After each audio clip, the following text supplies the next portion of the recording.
I guess we're live. Welcome, everybody. And I'm going to put in the link to join in Zoom right there in the chat. And hopefully, we will have somebody to ask the questions after this mission, which is going to be sort of meditation today. And I'll just dive in, and you can find more about the channeling sessions that I offer and the other services and the channeling course on DanteStarshine.com. And I might share more after the transmission. I hope you enjoy it. And you can tune in next Wednesday as well, Wednesdays through the end of August and beginning of September, and to tune into the live stream transmission and hopefully ask your questions if you have any that call to you. So yeah, let me connect with them and we'll dive in together now.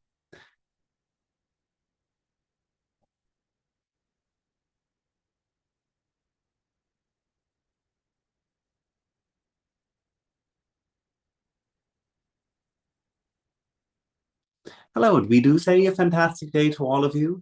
We are the Pleiadian Council, and we come to support your planet in this process of evolution or ascension. And it is always a gift to be able to connect with you.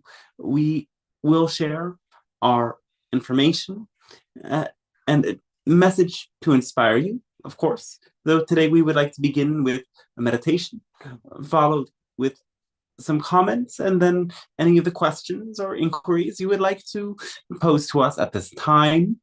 So let us begin now. To experience this meditation process, you may close your eyes, take a slow, relaxed breath in, hold the breath for a moment, and gently exhale as you do, feeling yourself become more connected to your inner awareness, more connected to your body. With the next breath in, imagine a brilliant light starts to glow through your entire body. Every cell of your body illuminates with this light. And at the top of your slow, deep inhalation, the light gets very bright and continues to expand, lighting up the space around you as you exhale, feeling your whole body is glowing with light, and you're seated in a glowing ball or sphere of light. This light continues to grow and expand, and begin to notice it as a sensation through your body, noticing where you may feel this light and energy, noticing it in every cell of your body, from the tips of your toes to the tip of your nose, the back of your neck, your chest, elbows, knees, and so on.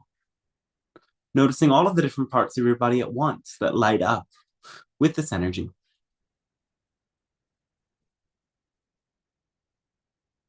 Feel this energy as a softening into yourself, a softening into the source that is always within you.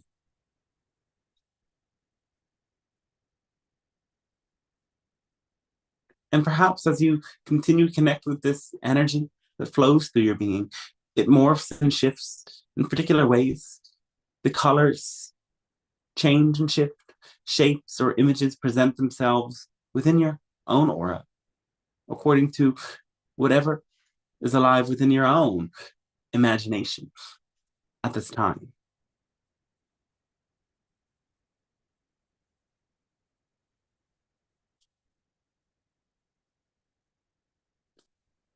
And allow your focus to shift from these shifting waves of energy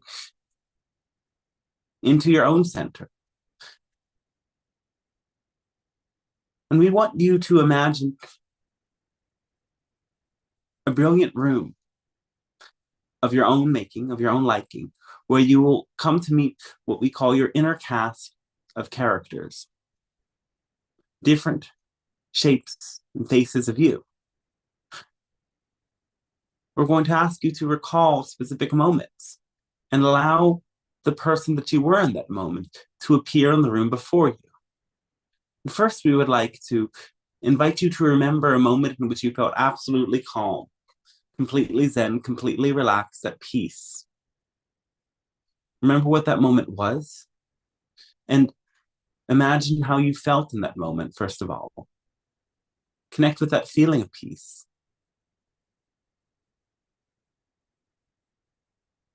And now start to imagine you're looking back at this version of yourself, seeing from a third person perspective that past moment in which you were completely zen and at peace.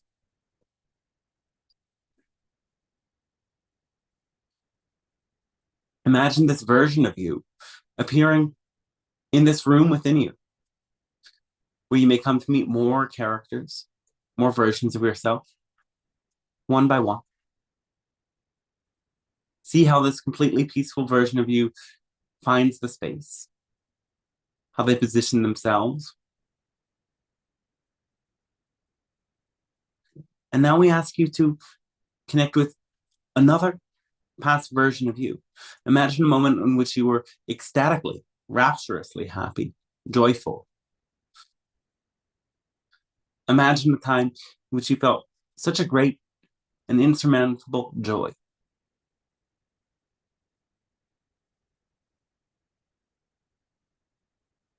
Look back at that moment. See yourself from a third person perspective, imagining how you appeared to others, how that joy spread across your face.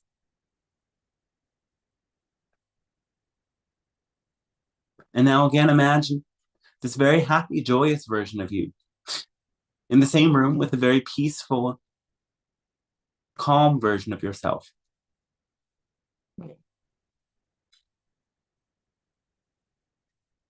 Now we'll focus on another moment. Perhaps you want to think of the last moment you felt particularly fearful or anxious, worried about something, perhaps something that didn't exist, that may or may not happen, or that may or may not be true, in a state of worry. This could be just a casual moment where this emotion presented itself in the background. And again, connect with this moment, connect with how that feeling resonated in your body, and imagine yourself from a third person perspective looking back at that anxious, worried version of you.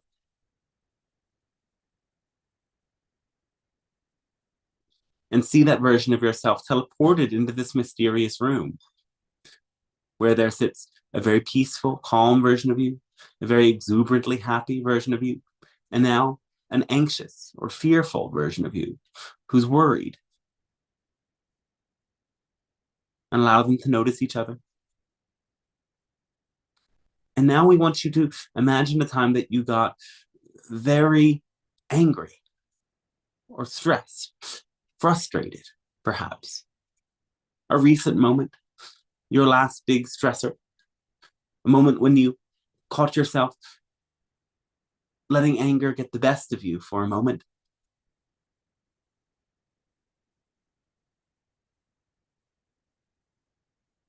See that moment from a third person perspective. Look at yourself from the outside.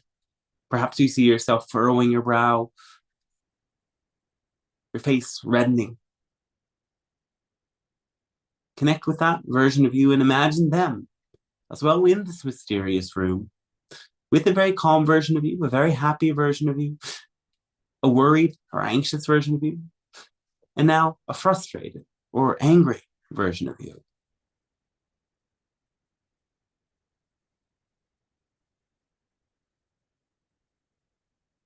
Imagine now a moment that you felt a great sense of shame, a sense of remorse about something you've done or how others might perceive you.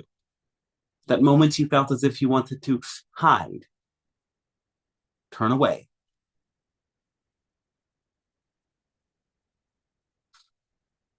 Imagine looking at yourself in this moment you encountered shame. From a third person perspective, noticing how you might hold your body, perhaps your shoulders tightening, perhaps your neck collapsing, your chest collapsing, turning away, attempting to hide. And now imagine again this version of you appearing with the other cast of characters in the mysterious room, a calm version of you, a happy version of you, an anxious version of you, a frustrated version of you, now this shameful version of you. We'll connect with at least one more character at this time. Imagine or remember a moment you felt very sad, very heartbroken, perhaps, or disappointed. And imagine this version of yourself, connect with the feeling. See that sad version of you from a third person perspective. Seeing the situation they're in, the disappointment on their face, tears perhaps in their eyes. And now imagine that version of you inside the mysterious room with the other cast of characters. And there could be even more characters, but we want to not overwhelm. If you think of one more emotion or moment that doesn't feel included, and you feel as if it's important for you, you might picture a seventh or an eighth character appearing in the room. Or for now, if this is sufficient for you, you can see you in a room with a very peaceful version of yourself, a very happy version of yourself, a very anxious version of yourself, a very frustrated version of yourself, an ashamed version of yourself, and finally, a very sad version of you. Different moments, different emotions, yet they coexist in this mysterious place. And as you become aware of them, allow them to become aware of each other. And notice what takes place. Notice what happens. Notice if you feel any particular stronger connection with one of these characters, or a sense of aversion, or disconnection from another one of these characters. If there's one that troubles you in some way, or worries you, or appears to act out of line in this mysterious place, invite yourself to connect deeper with them. And ask the full room of cast of characters if they can perhaps offer something to this version of you that troubles you. If there's something that they can help you to remember in those moments when this version of you, in a sense, is channeled through you.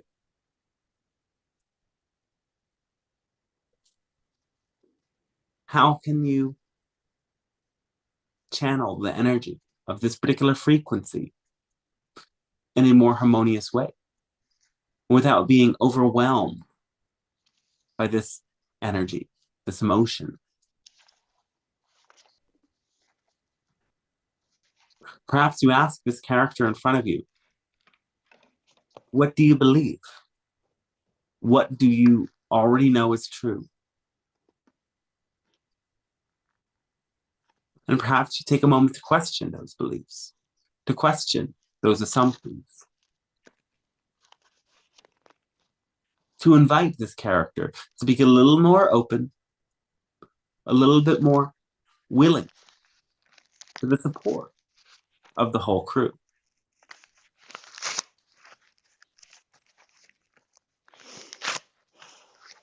And as you take another moment, looking out at these different casts of characters, watch them make peace with each other. Watch them come to understand that they can work best in acknowledgement of one another and with your support.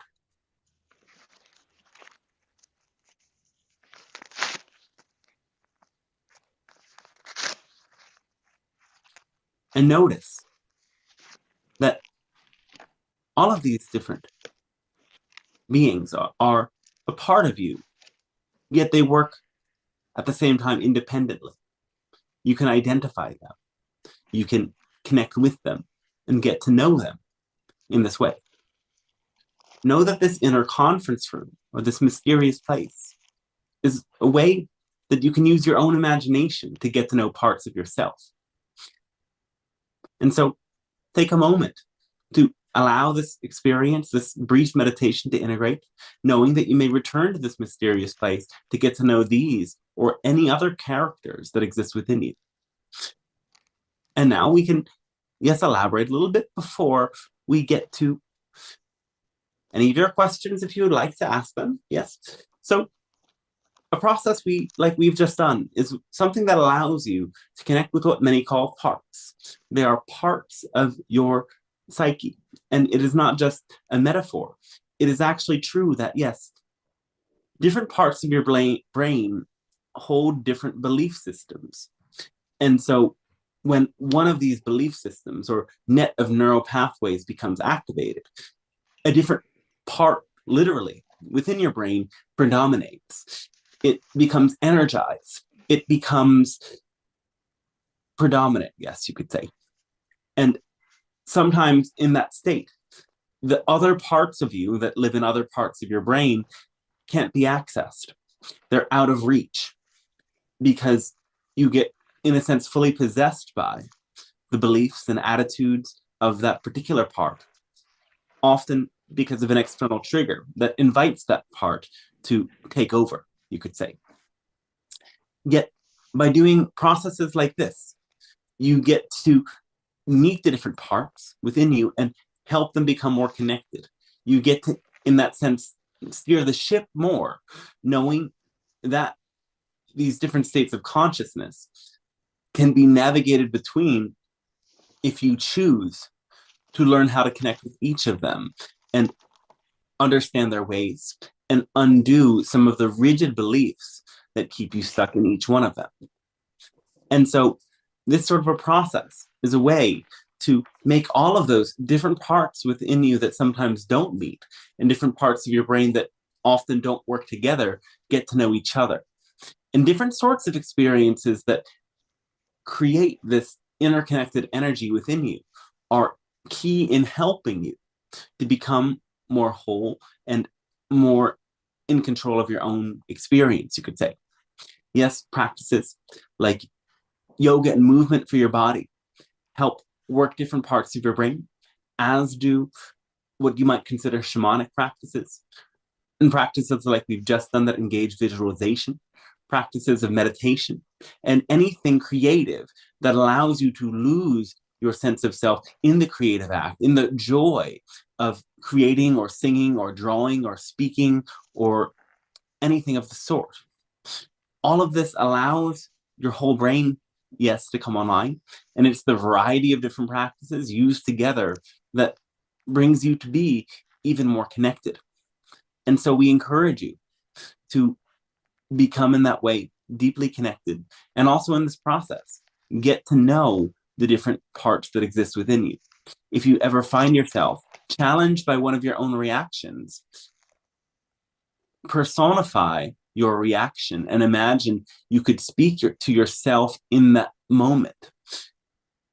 Imagine there are, yes, multiple versions of you, to allow yourself to connect with them, interact with them, see yourself as a collective rather than a unity, or rather than a singularity. Yes, there's unity within the collective, though there are many different voices, beliefs, and ideas that make that collective up.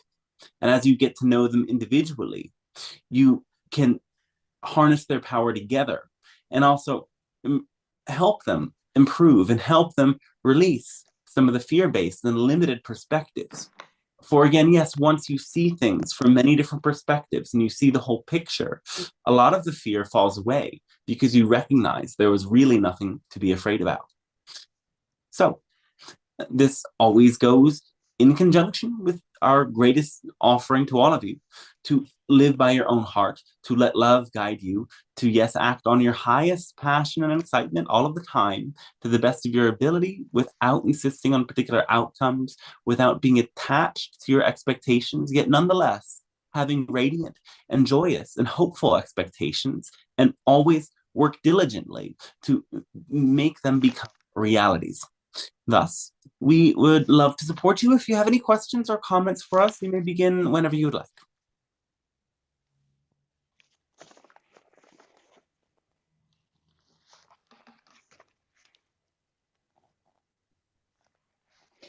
Hi, Dante. Can you hear me?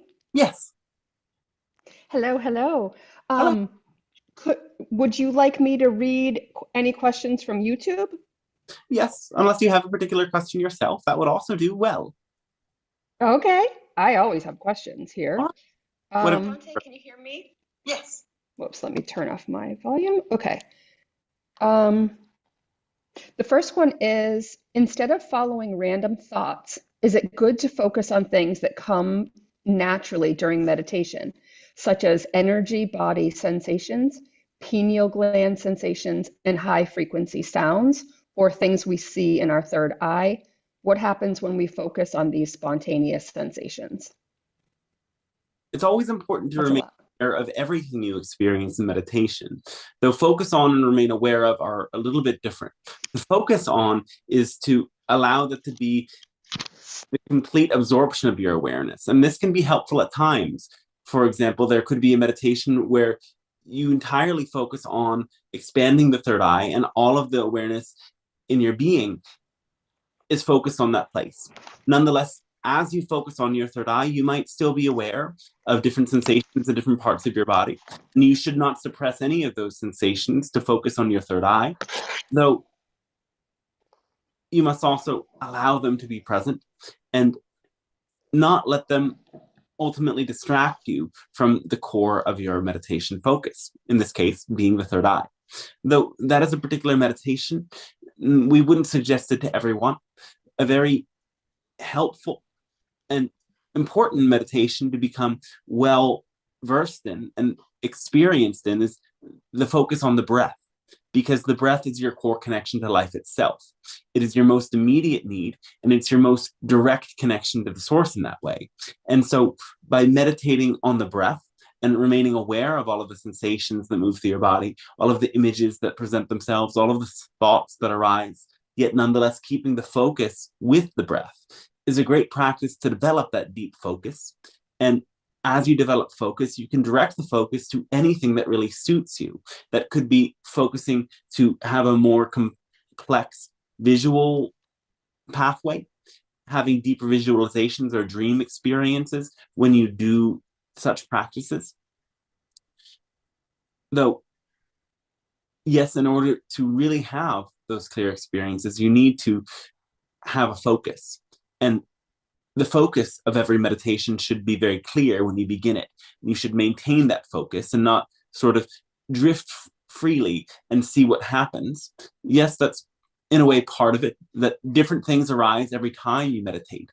Though when you keep your focus, you will be able to enjoy those positive experiences that arise in meditation and also move through difficult terrain and cleanse your own psyche by maintaining focus through the sometimes challenging meditation, where sometimes discomfort or darkness arises. And that is, in a sense, the point of the practice as well, to allow you to see that your own focus is the stability that guides you through these experiences.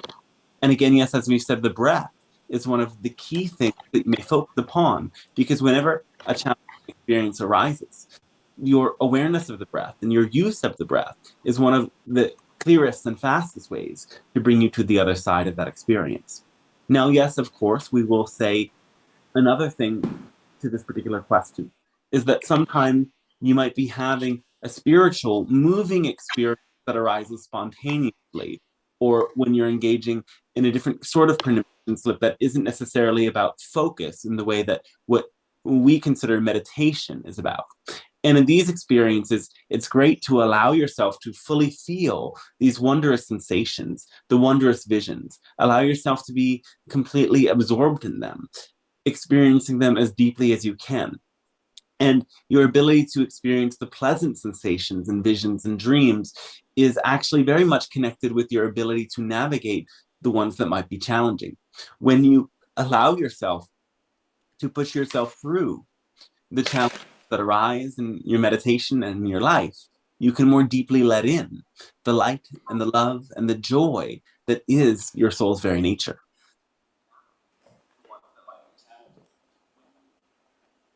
Thank you so much for that. Oh, yes, thanks to you. I'm so happy that I caught this. Did the Pleiadian Council have something to do with that? Your own guides might have been tuning you in, reminding you to take a look and find it at the right time. Yes, I love that. Um, I have a lot of questions about, or lately, about guides that are outside of myself and the part of God, source, and lineage that resides inside myself. There's a big debate about, okay, are you relying on your guides or shouldn't you just rely on yourself because you have everything that you need here? Would you be able to kind of speak on that? How that Well, works? there are spirit guides, and then there are your spirit guides. And your spirit guides are, in essence, a part of your own oversoul, your own larger self. And that Hmm. doesn't necessarily mean that you've always felt and heard and seen them. They've just been a part of the bigger you. And as you wake up to this bigger you, the spiritual you, you open to connect with them. So as you connect with them and receive their guidance, they are not necessarily different from you. It's like your own past or future lifetime or your own parallel life.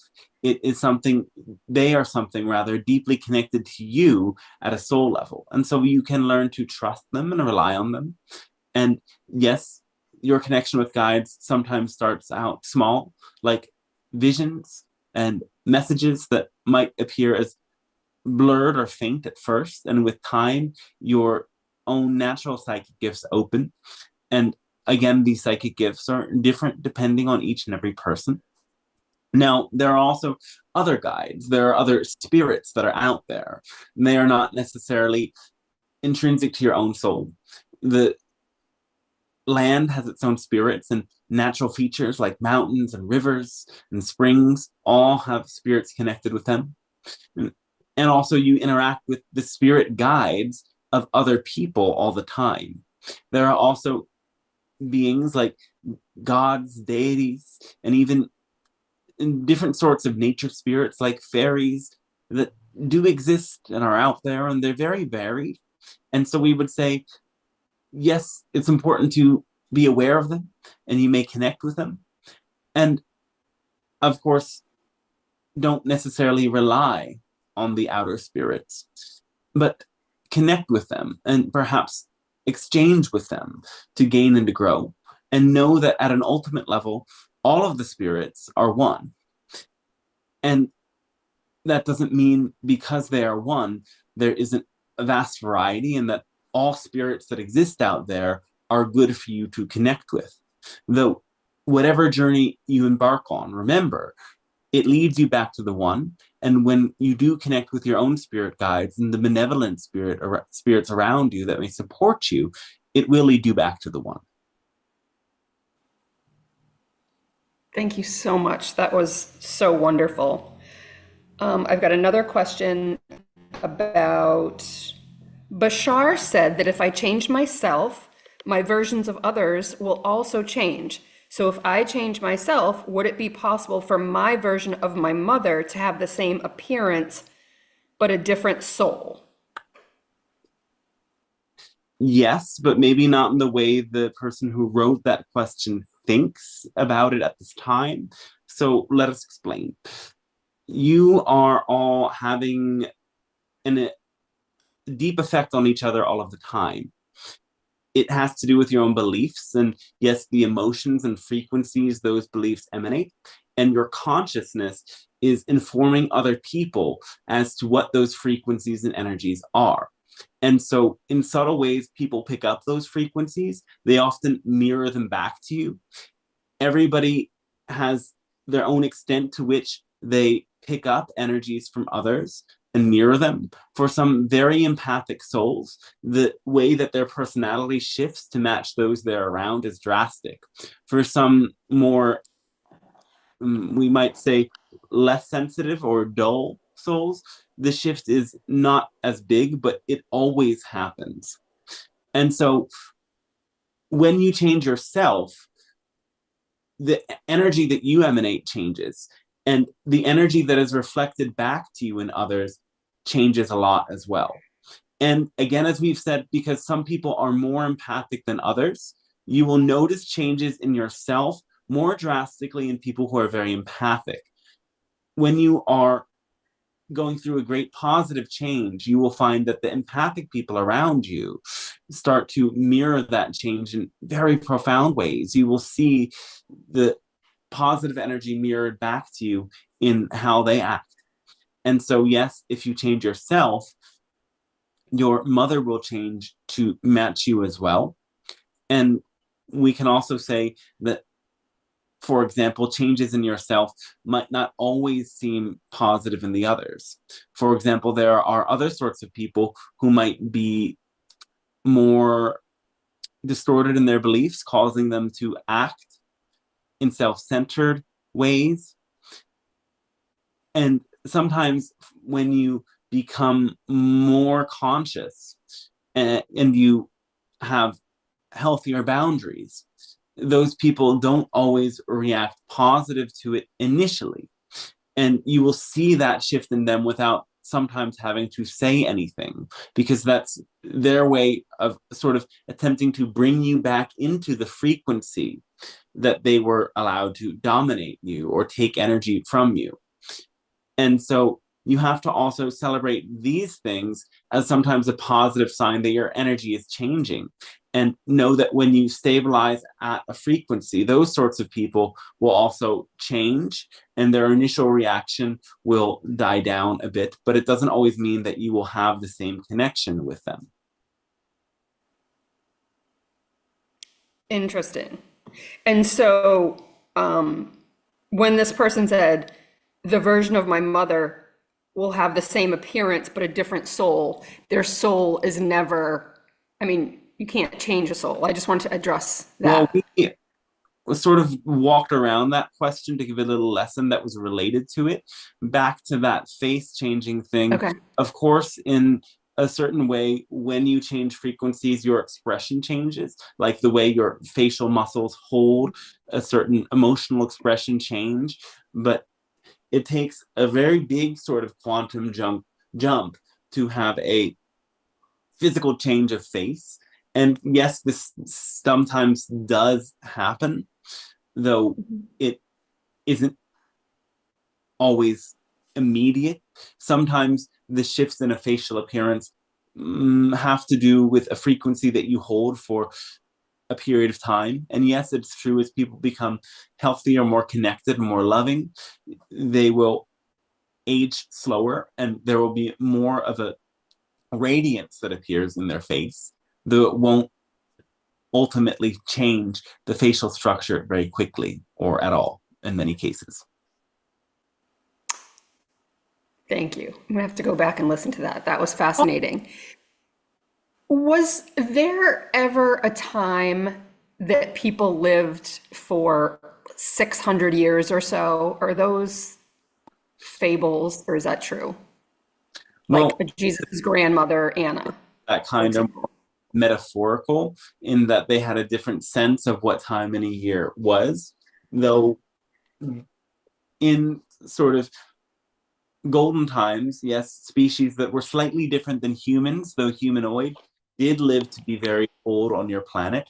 So in those times that you might consider Atlantis and Lemuria, beings were slightly older in general, not necessarily 600 years old, but it was possible for Lemurians to live to be 300 or 400 years old and Atlanteans to be over 200 years old. Wow. So somebody as sacred or maybe special as Anna of Jesus could have lived longer than the average person, but the Yes, average person didn't? that's correct. Fascinating. Wow. Okay. Switching gears a little. There's always a debate about whether to exercise before or after dinner for weight loss. I'm curious about Pleiadian Council's perspective. Thanks. Well, this is also dependent on individual constitution and the specific diet one is on, though in general, if you are not full but also not hungry before exercise, it's better to have dinner after exercise. But again, once Okay. you start becoming hungry, excessively hungry, you are preventing the full benefit. So it's about choosing healthy foods and eating to sufficient portions without getting too full. And yes, having some periods of fasting where you're allowing your body to rest, but not necessarily craving food or getting faint in any way, because this will actually be counterproductive to the idea of weight loss. Mm. Okay. Thank you so much. All this information is so helpful. Yes. Yes. How is Dante? I think he's just started this, so, but I just want to check and make sure. Oh, we're good for more time. Yes. Okay, wonderful. There aren't any other questions that I see on YouTube or in the chat, but I have a million. All right. That's okay. All right, perfect. So, today you were talking about parts work and limited beliefs. Yes. And I see so many different modalities out there. And on one hand, it's so good to have so many practitioners and modalities, and there's human design, family systems, parts work, inner child, all of that stuff. But I'm really focused on letting people know that they can do most of it themselves and not rely on other people. But I know that that's a process also, right? That we can heal ourselves. And it starts in community, but not to give that power away. Well, what we would say is that you are the one doing the healing always. You are the one initiating the changes. You're the one making actions. You're the one deciding what to do. And that, in a sense, gives you the absolute drive behind your healing, and the responsibility is in your hands. Though, yes, you are community oriented beings and you do need relationship. And so you do need conscious relationships in order to heal. And sometimes when people don't have those conscious relationships wherein they can really be themselves and look at themselves in clear ways and do exciting shared activities with those that are close to them that connect them with their soul, there might be that need for some support to initiate that process more, as you're constantly growing and without other people to bounce ideas back off of, you might stagnate. And so there sometimes are those who are on the leading edge healers who don't ever fully break through the threshold in establishing deep friendships with others on their path. And instead, they have many different friends who that they heal, but these friends don't consciously choose to initiate their path in the same way. And thus, healers in this path can get a little bit limited because they don't have those on the same frequency to bounce back off of each other and grow in that way. So what we're saying is to make sure that if you are seeking support in healing yourself actively, that you have close friends who you can share ideas about your own personal healing process and your own spiritual growth process and feel as if you are met, heard, and understood.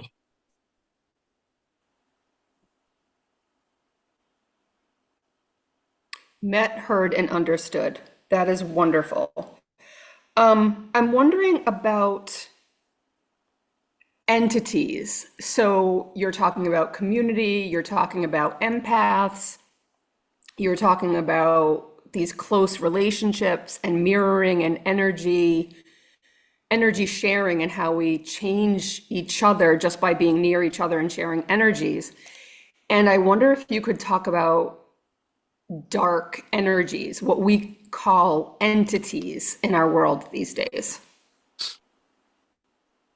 Yes, entities do exist, though much of what people perceive as an external entity is actually their own belief systems. And so this is because people consider the characteristic of an entity to be something that is possessing or taking over.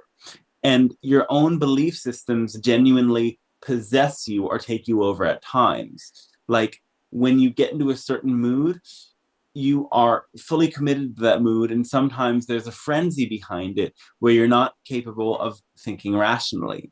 And this is because the belief systems that are behind that mood are fully kicked into gear. They've fully taken you over in that way and possessed, and it can be difficult to snap out of it without taking the time to become aware of what's happening and slow your breath and look at yourself from a higher perspective. And so, yes, in this way, you can understand when people have negative beliefs about themselves or fearful beliefs about their own relationship to others in the world. Those beliefs impact their behavior the way that you might consider an entity would. And certainly, sometimes there are beings on the other side that mirror the inner workings of belief systems, because everything is about frequency matching. And so, yes, if you're possessed in that sense by a certain belief system, there can be different sorts of energies around you that come together in resonance with that frequency and manifest the situation of that frequency. And so, deep, for example, you can see deeply held beliefs about anything, whether it's being rejected, being taken advantage of, or so on, will often play themselves out in reality because those core beliefs start influencing behavior, that influencing one's behavior to eventually prove the feared outcome, the inevitable outcome. And yes, these different frequencies of energy that emanate from one can influence those around you, influencing their beliefs, you could say, their entities, that then have a sort of dance together. And well, we will say there are darker sorts of beings out there that exist as well. Mostly people are possessed by their own beliefs, but in certain cases, different spirits can come into the body. Though one has to be usually doing some sort of deeply esoteric soul level work for these things to be happening. And sometimes people form relationships, consciously or otherwise, with these beings. And they can sometimes influence individuals' behavior. It's not unheard of, it does happen. And to meet with these sorts of entities and clear them, one would have to do a deep sort of inner dive to meet the entities and get to know them and ask for some contracts to be revoked on a soul level. So you said something about these spirits can only get in if you're doing some type of deep esoteric work. Generally, but again, sometimes it might have happened in a different lifetime, or it might have happened during one's childhood when they were around such practices. Okay. That was my next question about, the ancestral trauma and the clearings and that kind of thing. Yes. So if I keep my vibration very high as much as possible, and I'm not afraid and I'm really in the flow, do I have to be aware of entities and consider, like, Correct. I guess offense is the best defense? You don't have to think about entities at all. The only case that we would suggest people consider that there might be an attachment to a sort of supernatural entity is under the following circumstances: night terrors or recurring dreams of a horrific sort, and blackout fainting that might happen Okay. randomly or is sometimes connected with the use of intoxicants. Unless you are having these specific symptoms, then you probably aren't facing an entity of that kind. And of course, everyone has patterns and beliefs that can feel as if you're being possessed by something, but in that case, you're being possessed by yourself. Okay. And night terrors are very common in children. Yes, So would that be an entity or it's not always an entity? in children, it isn't always an entity, but sometimes, yes, it is. And it's sort of as if children are very open. And so different beings that are out there can sort of use this, see children as more vulnerable hosts. And it's part of each soul to learn how to protect itself and establish boundaries.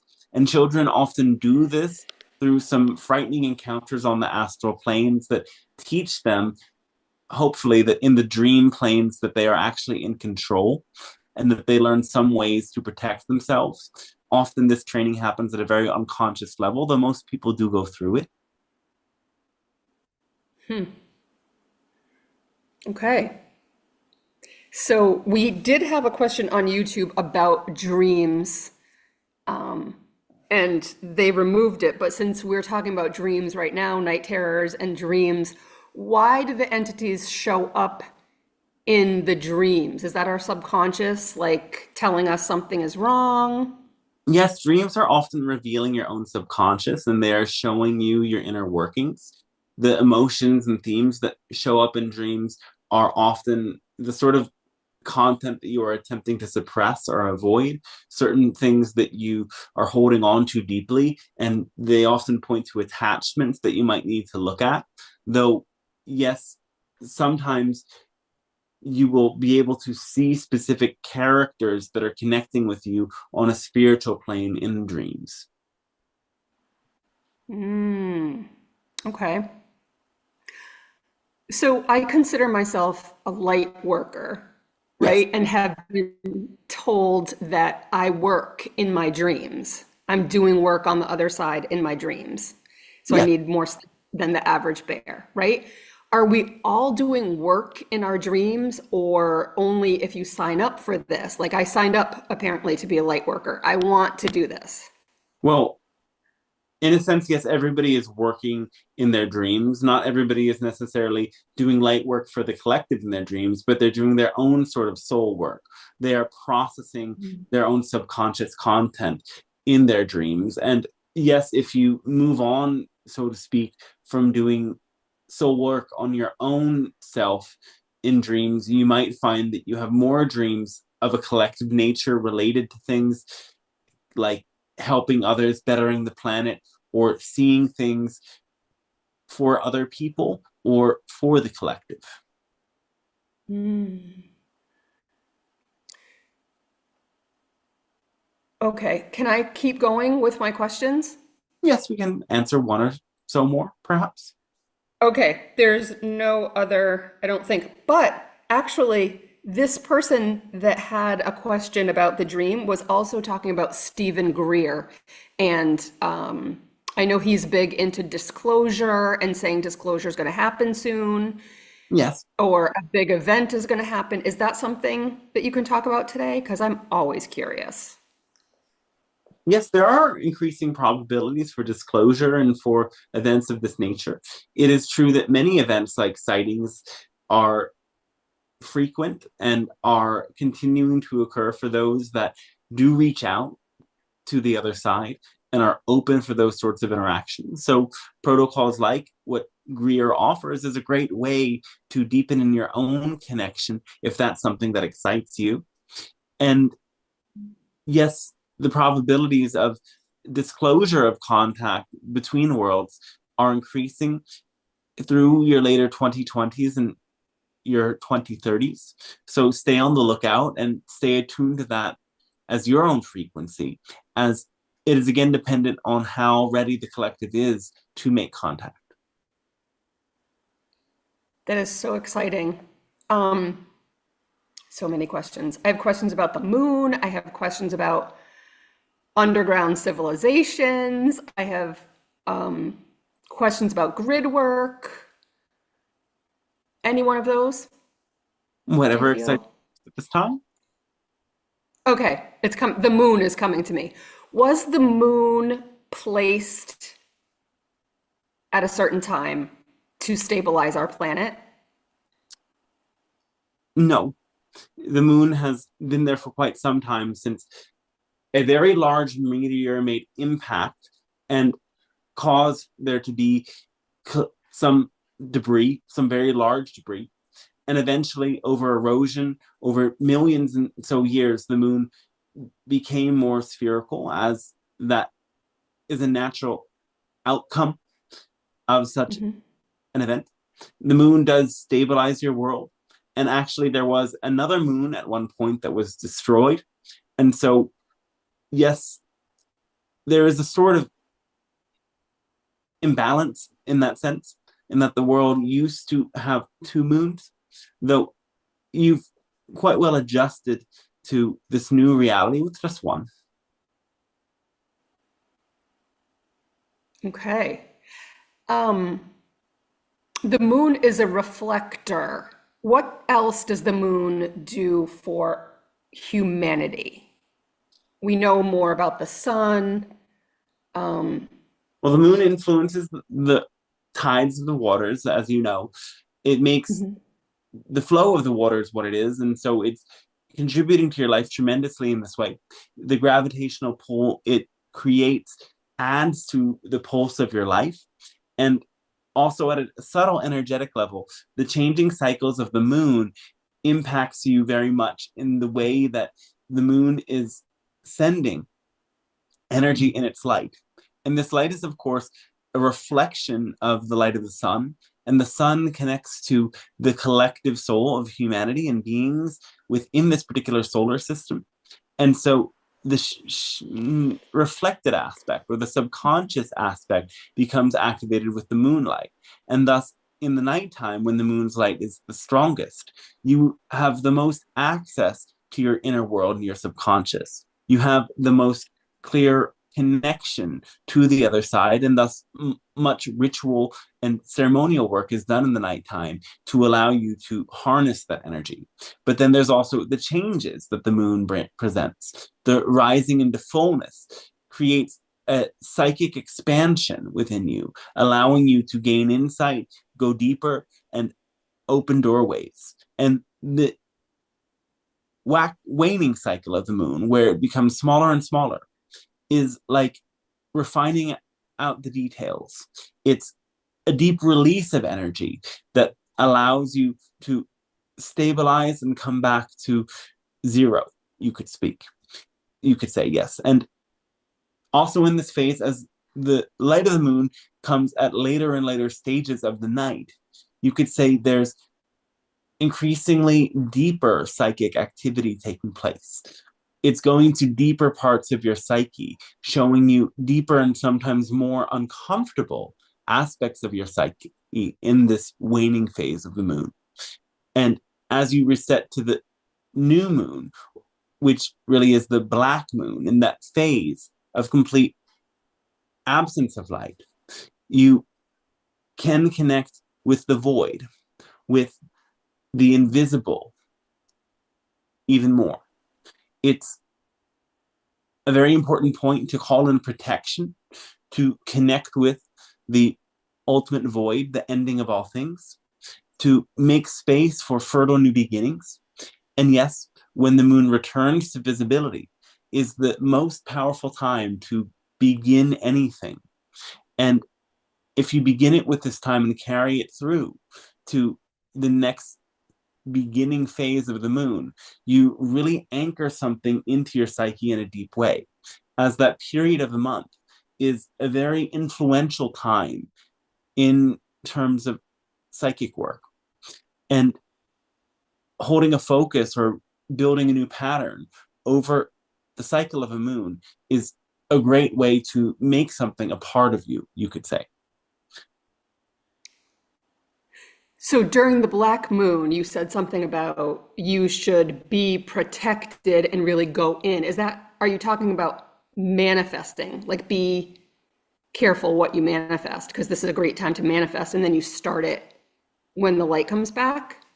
It's really a time to turn within yourself and reflect, to connect with the deepest parts of yourself. And in that sense, you can connect with what is most true for you to step into the manifestation. And you come to know what is it that you're setting as your goal. And then the action steps and the real ritual of calling it in should begin as the moon becomes visible. Mm. Wow. Thank you so much for that. We just had a great talk about this morning about manifesting and manifesting exactly what you want sometimes, but also allowing for the universe and your guides and your higher self to surrender to that, the best and highest good. Well, the real trick is in realizing you're already manifesting exactly what you want right now, in the sense that what you're manifesting right now reflects to you your overall frequency. Again, your frequency creates your reality. So the reality you're experiencing in this moment shows you the choice that you're making in terms of your frequency. And if you can own that, you then come to understand what in my own frequency, what according to my own beliefs, what things that I'm doing, who am I connecting with that is leading me to create this particular moment the exact way that it is. And when you understand all of those nuances and you always learn how to see every event and all of the nuances of each event as a perfect reflection for what's going on in terms of your own psychic energy and beliefs, then you will become a master of manifestation.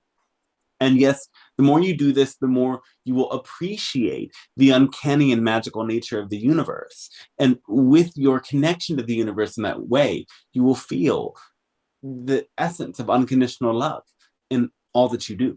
And once you're connected in this way, you will be actually more fluid in what you manifest. You will still have your specific goals and intentions and dreams, though you will also remember that there's joy in every moment. And so the hunger to create very specific things transforms into acceptance, seeing the perfection in what is here and now today. Hmm. Once again, thank you so much. And I look at Dante and I see him manifesting this beautiful life. I follow him on social media and he looks so happy. And it feels like light workers right now like are really deep, dark, difficult things are in the past now. We've kind of come out of that and we're learning how to show people how to live. Is that true for Dante, for example, and for the rest of us to show other people how to live? Be example? On a different part in their own path. And yes, when you put in the work and you learn how you work and know yourself deeply and know the ways of the universe deeply, you will create a joyous life. It takes also letting go of your resistance. And many people have practiced resistance for so long that many belief systems upholding resistance need to be deconstructed. And once that happens, yes, joy and growth is inevitable. Magic is inevitable. And yes, some souls never break through to the other side because they never jump across the greatest challenge. And that is the challenge that may arise to help you learn how to be absolutely unconditionally loving in the face of disappointment. And as you learn how to hold that resilience, you have an even more perfect, or the most possibly perfect reality, because your frequency always stabilizes. Life will always give you challenges. But once you learn how to stabilize more quickly after those challenges, then you will be in this sweet zone where you continue to manifest better and better things because nothing sets you back. And yes, we will say that there is a light worker in everybody. And some are just beginning in their awakening to this path and realizing who they are and what they have the potential to do and be, and what the earth has the potential to do and be. And so in the beginnings of this path, there are many different challenges, as many of you know. And the challenges are all exciting if you meet them in that way. The challenges can lead to great joys. And sometimes people meet certain challenges and they take a pause, though there comes to be a way when you know that the timing is right to take the great leap, to have trust, and to allow yourself to be exactly as you are and guided by your heart to exactly what your heart needs. So we hope all of you can cultivate that faith, can cultivate that courage, and that our guidance and the guidance of many beings to all of you in your world is supporting you in discovering the way of the heart, the way of compassion, and how you may come to know how love wants to express through you by doing exactly as you love.